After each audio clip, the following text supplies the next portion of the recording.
আসসালামু আলাইকুম। আদাব। আপনারা সকলে কেমন আছেন? আজকে আমি ক্রিকেটার সাকিব আল হাসান ভাইকে নিয়ে কিছু কথা বলবো।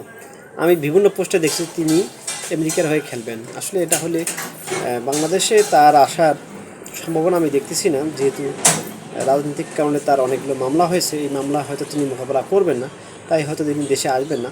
আর যদি না আসে থাকেন, তাহলে উনি কিন্তু অলরেডি যদি আমেরিকার নাগরিকত্বের জন্য আবেদন করে, সেখানে 6 মাস থাকলে তিনি নাগরিকত্ব পেয়ে যাবেন এবং হয়তো তিনি সে দেশের দলের জন্য বা আমেরিকার হয়ে খেলতে পারেন।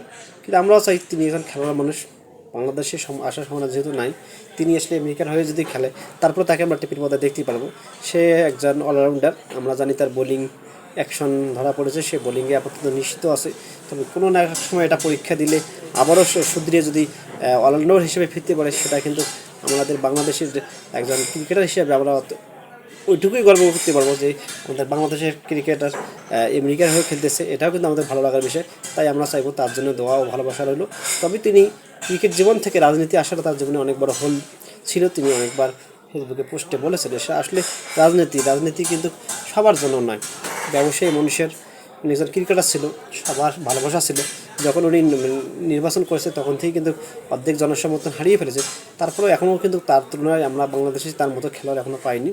তার ব্যাটিং কর, তার বোলিং, ইদানিং তিনি বোলিংয়ে আপাতত নিষিদ্ধ হয়েছে, এটা কিন্তু অনেক পরে, সেটা দেশের বাইরে থাকার পর। তো যাই হোক, এটা সমস্যা। আবারও যদি কোনো সময় পরীক্ষা দেয় পাশ হতে পারে, তাহলে ইনশাল্লাহ আবারও তিনি বলার হিসেবেও ফিরতে পারবেন। তবে তার জন্য দোয়া ভালোবাসা রইল। তিনি যদি বাংলাদেশে আসতে না পারে বা আসার সম্ভাবনা না থাকে, তবে আমেরিকার হয়ে খেলুক, আমরা তার খেলা দেখতে চাই।